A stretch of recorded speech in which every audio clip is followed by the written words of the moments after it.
All right.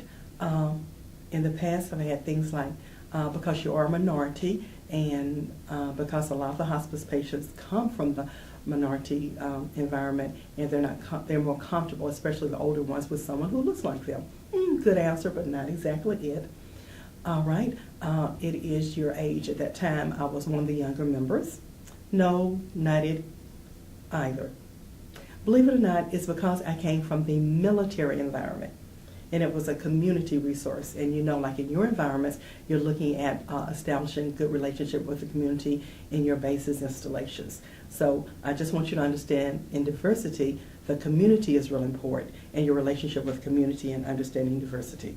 So we've talked about individuals and how understanding it is important. We talked about teams, and finally we wrapped it up with communities. So that's why you should understand diversity, and it can enhance you individually and the teams you work with in and out the job, and also enhance you in your communities. Now, when I deal with a lot of managers, they're saying, Doris, is diversity like quality L4s, management by objectives, things that just come and go, and we're just dealing with it just as a phase? And the answer is no. And they said, how can we make it more concrete? How can we manage diversity in the workplace? And many of you, if not all, are supervisors, so this would be a good point for you to think about. How can you manage it? How can you make it real? And I have 3 general segments on this. Number 1, form a common ground on which to communicate. Number 2, expel stereotypes. And number 3, use everyone's experience as background or as a resource.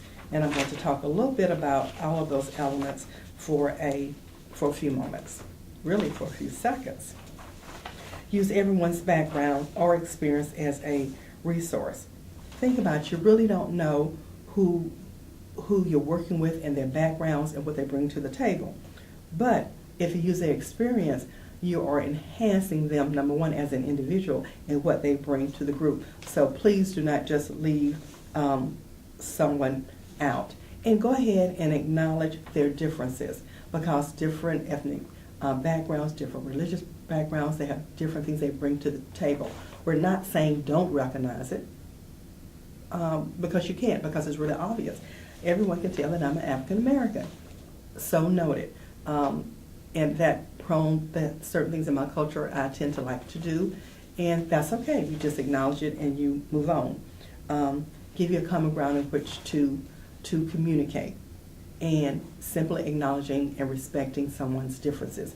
That's all we need to do in that element. Recommendations for managing diversity.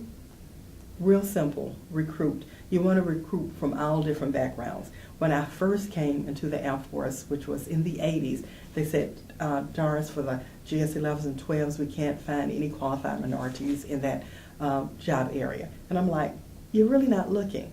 And how can you recruit? How about some of the historically black universities around the country? And how about simply putting the information out to certain groups? For example, you've got Blacks in Government, you've got the Black Employment Program Committee, you've got the Federal Women Program. That gives you avenues to look. You've got the National Pacific Asian Group. They're on the webpage. Simply search them, and that will give you an avenue of people to find more qualified individuals. And we're saying qualified, not qualified. Diversity training. This is a good step here. Get someone to teach a little diversity training in your organization. Retention programs. Now I want to talk about that. Sometimes you hire them, but you don't utilize their resources. If you hire someone in a different diverse group, please make sure you utilize them and put them on committees and engage them. If you hire someone, put them in the corner, you don't utilize their resources, I promise you they won't stay. They're like all the other aspects of your employment group. You want to make sure you maximize their talents and skills and keep them involved. The next element is working to shatter the glass ceiling. For those who don't know what the glass ceiling is, it's the level at which a particular group cannot progress. I'll give an example. I went to an Army base, and we just won't say which Army bases, and their glass ceiling was the GS-5. And they had GS-5s that had PhDs. that were African Americans. So they needed to look at a way to shatter that glass ceiling. And there are numerous ways you can do that. Is there certain training they should have that they don't have to qualify for them for the job? Provide that. Is there certain academic credit hours they need? They need to be aware of that. Do they need to be mentored? Is there someone that's in a higher grade that can assist them in getting what they need? And in some cases, there are some organizations that put them into leadership development programs, or they put them in career broadening positions to help them get prepared for the next level. So there are some things managers can do in shattering that glass ceiling, and you'll have to look at your specific organization and figure out what that glass ceiling is. In the past, Maxwell's glass ceiling was at the GS 11 and 12 level, and then they looked at some things to break through that glass ceiling. And the next thing you can do is look at establishing some mentoring programs. In the military, they have some pretty structured mentoring programs you could look at, but really for civilians, there's not a whole lot out there. So you'll just have to be creative and look at getting some mentoring programs.